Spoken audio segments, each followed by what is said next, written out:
Welcome ladies and gentlemen, today we're going to take a look at the Magicka Sorcerer PV build. I do have a written guide on my website where I showcase screenshots of buffed, unbuffed stats. I also showcase combat metrics, parse and so on. Everything is very detailed there. Link in the description below. Now when we look at our unbuffed stats, it's like this. We're running the Thief Mundus Stone because we want to get over 50%, so this is actually really nice. In terms of buff food, you want to run Clockwork Citrus Fillet. This is a little bit expensive. If you can't afford it, run Witch Mothers.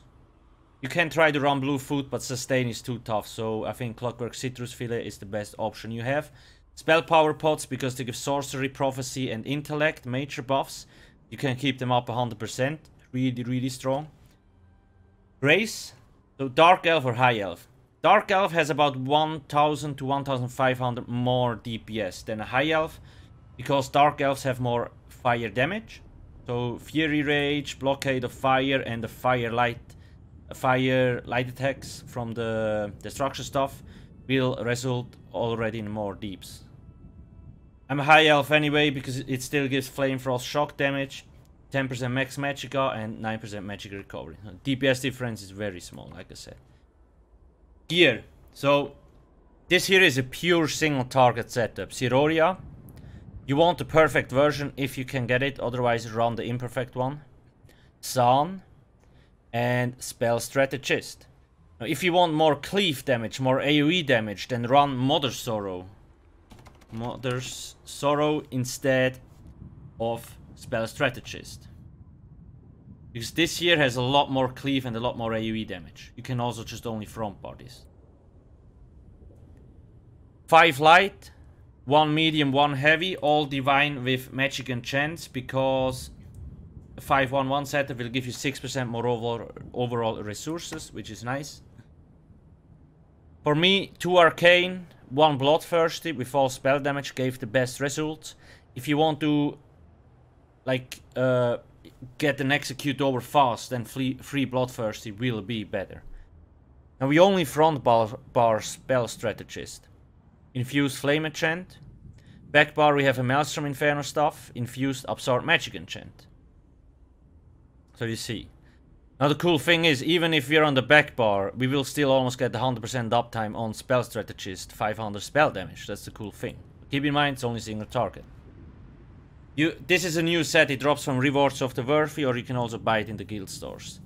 Inferno stuff's still a little bit expensive, so don't have a lot of money, maybe wait a little bit till it gets cheaper. Please also make sure to not forget to subscribe. I will upload more videos in the future. Thank you very much. Champion points. I do have a max CP, 600 CP and 300 CP setup on my website. So if you're not max CP, go check it out there. 40 Thaumaturge, 66 here, 19 here, 28, 56, 61. Keep in mind here, you might have to change this depending on your group. It might be over penetrating, under penetrating and so on. You need to calculate that for yourself, okay? Very important.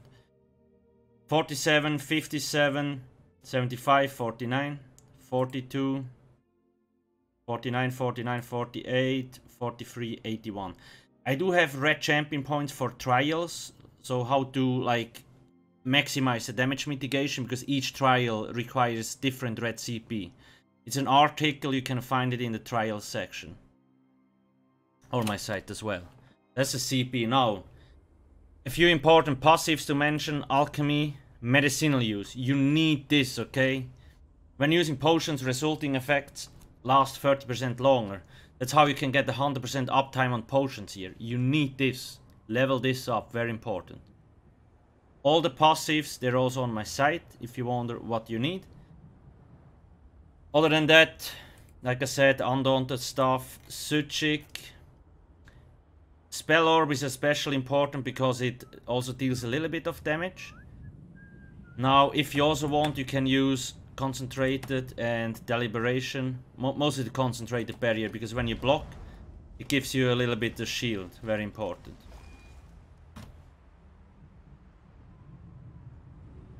Mage's Guild stuff, because we have Inner Light. Light Armor. Heavy Armor, those first 3, if you want. Gives you a little bit more resistance and a little bit more health because we have one heavy armor piece. All the Destro Staff passives. And obviously all the Magicka Sorcerer passives. And when we look at our skill setup, let me actually slot the shield here. There we go. Liquid Lightning front bar, Crystal Frags, Elemental Weapon, Inner Light, Bound Ages, Fury Rage, Blockade of Fire, Haunting Curse, Hardened Ward, Channeled Acceleration, Bound Ages, and the Storm Atronach. Now I run this on the front bar. If you want, you can swap this out. If you like this more, you want to have those two on the back bar, it's up to you. I put Liquid on the front bar because it's very nice to animation cancel. So when I use a light attack, drop this, I can immediately weapon swap. It just works really well. You will see that in the DPS bars. That's why I run it here. I know some people prefer it on the back bar. Crystal Fragments, we only use it when we get the proc. Elemental Weapon, very strong. Now if you don't have this, you can of course use Force Pulls. Like, if you don't have Elemental Weapon, then use this here. This is a little bit cheaper, 2,186 versus 2,295. Small difference, but it makes up on a longer fight. Inner Light, Bound Ages. Again here, I prefer a setup without the Execute. The Sorc Execute is rather weak. And the extra stats, the extra 7% max Magicka you get from Inner Light. 5% from the skill here. And another 2% from the Magicka controller passive. Is more beneficial than actually running the Execute. Nonetheless, if you still want to run the Execute, you can do that here. Bound Ages to get the 8% max Magicka. Then we also have the Destro ulti, very strong AoE, and it only costs 213 ulti points because Power Stone reduces ultimate abilities by 15%. Blockade of Fire, one of the strongest dots, you need to keep this up. Also keeps proccing the Maelstrom stuff, so your light attacks do more damage. Haunting Curse, very strong, you want to keep this up as well. I will showcase you the rotation in a second, it's very easy. Hardened Ward, this is your shield. Keep in mind it's smaller now. Zenimax fundamentally changed shields in Murkmire, so it still scales off your max Magicka, but it's capped at 50% health.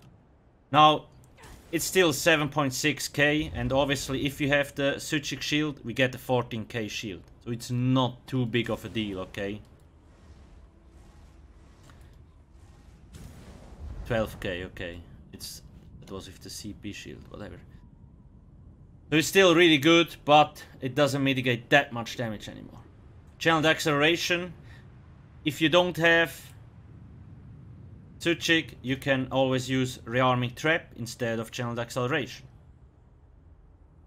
This here is very nice because when the boss moves around and so on, you can cast it, or you can cast it before you engage, so you don't lose time. Very cool. Bound Ages again, and then the Storm Atronach. So the Storm Atronach can be very strong actually, especially in a group when somebody activates the synergy, because you see, an ally near the Atronach can activate the Charged Lightning synergy, granting the ally and the Atronach Major Berserk, increasing their damage down by 25%. So your ally and the Storm Atronach gets 25% extra damage for 8 seconds. That's a lot, okay? People highly underestimate this here. Okay, that's the setup. Let me go to a dummy to show you the rotation. Rotation on a Sorc. So you have Liquid Lightning and Blockade and Haunting, and those two abilities here obviously. So your spammable Elemental Weapon, you want to keep using this till you get the Crystal Frag proc, then you use Crystal Fragments. Only use Crystal Fragments when the proc goes off. Okay, very important. Haunting Curse only needs to be applied every second rotation in the static rotation. If you want a dynamic, you can reapply it the moment it's finished.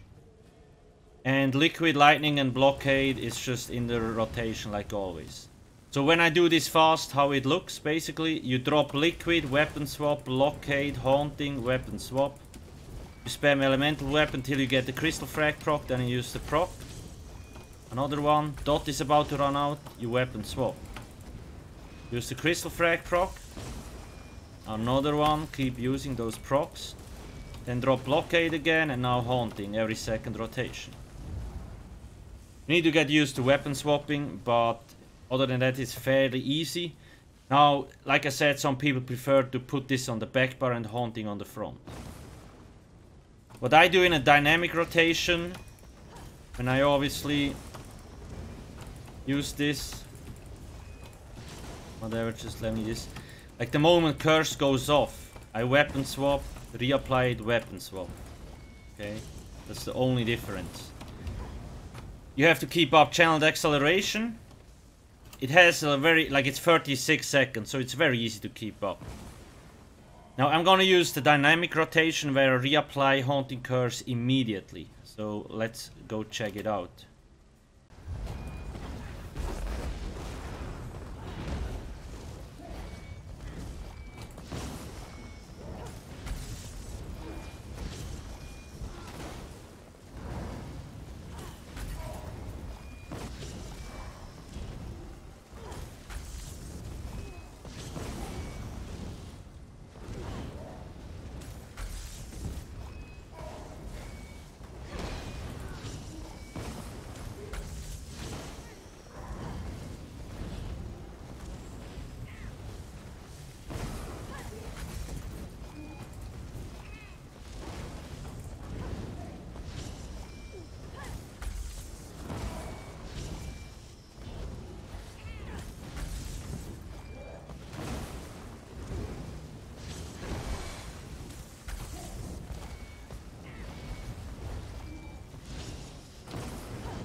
Now to the parse. As you have seen, this was not self-buffed like with all the parses this patch.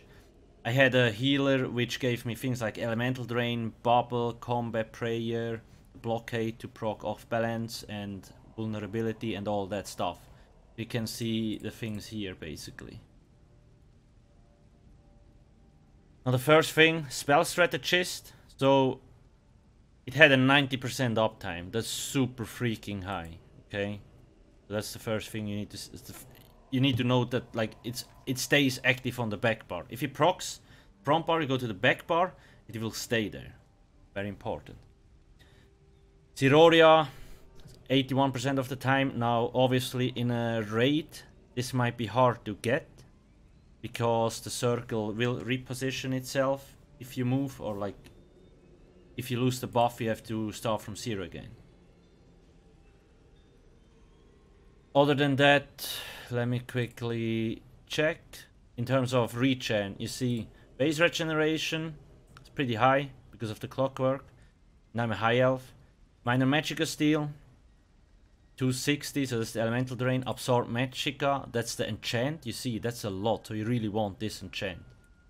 Then we have Restore Magicka, that's basically from the potion, and a few others. Now, when we look at this here, so we have the light attack. I keep saying you need to make sure to jam out those light attacks. If you don't do light attacks, you're doing it wrong. It's the #1 damage ability. And another thing, like I said, I'm a high elf. So if I was a dark elf, I probably could have gotten 58, 59k. I was using channeled acceleration instead of trap. On a target dummy, trap will be a little bit better, but I didn't have it leveled, so I just used this. So I think we probably could have hit like 59, 60k, something like that. Light attack. Then elemental weapon, also really strong. Like I said, you can run force pulls, but you will lose a little bit of DPS. Liquid Lightning, very strong damage over time effect, AoE and single target. The Crystal Fragment procs, so you really want to make sure to keep shooting those out the moment they proc. I don't have a bad crit rating, but whatever. Blockade of Fire, Dot, Haunting Curse, which also deals a lot of damage. Then you have Fiery Weapon, that's the Flame Enchantment, San, 3k. Burning is a status effect which can proc from fire abilities, most likely from the Flame Enchant. Deals a lot of damage. Absorb Magic, 2k damage versus 3k. So you lose a little bit of damage by not using a Shockleaf, but you will gain so much sustain, you will end up with more DPS. Now at the start I used the Fury Rage, gave me 1.8k DPS, and then I used Atronach, so it's 1.8 and another 250, like 2k. So technically you could just use Atronach all the time, because it does as much damage as Fury Rage. If you're in an AoE situation, definitely use Fury Rage. Single target wise, I probably can recommend Atronach, because if a group member of yours activates the synergy, it will definitely do more damage than the Fury Rage. Spell Orb, that's from the elemental weapon. This passive here. Every time we use an attack, it charges up to 5 spell charges, and then it releases a magic ball that deals damage. Implosion, now this usually doesn't proc a lot, 3 times. It's from the, basically the auto execute from Sorc here, this one. So when he deals shock damage, it doesn't do a lot of damage because he scales with health. Is there anything else worth mentioning? Maybe here, as you can see, I used 2 Arcane and 1 Bloodthirsty, and I didn't use an Execute. So you could use Execute on this slot here, like I mentioned, but for me, the Sorc Execute is so weak, and those two things are almost as as cheap, like 2.186, 2.066 Magicka. I just don't think it's worth losing the Inner Light, 7% extra max Magicka. So yeah, that's why I don't run Execute. If you think the Execute looks super sexy, then you probably should run it. Here, on the front bar. Other than that, yeah, spell damage was pretty high, as you can see. Now keep in mind, like, look at this, it's 2.4. So the spell strategist buff doesn't show up in the stats window here. Very important. So basically you can add another 500 to 600 spell damage on top of those here, because you don't see the spell strategist buff. We were not at the penetration cap, very important, but yeah, that's more or less it. You see, Sorc has a very huge drain. 2000 is a lot. And I know Zenimax wants us to run Dark Conversion, but as long as this is a channeled ability, it's not worth using. That's the main issue. So we actually rather, if you have sustain issues, you rather use Spell Symmetry. This one here, if it's morphed. But with the Clockwork Food, you should be fine. Now, I think that's more or less it. I didn't forget anything else. If you have any questions, ask me in the comment section below or join our Discord. We have a huge community there. Link is also in the description. There is always people theory crafting, showcasing stuff, and so on. So if you have any question related to Sorc or ESO in general, you can always join the Discord if you like to. Other than that, please make sure not to forget to subscribe and hit that like button. Thank you very much and have a nice day. Cheers.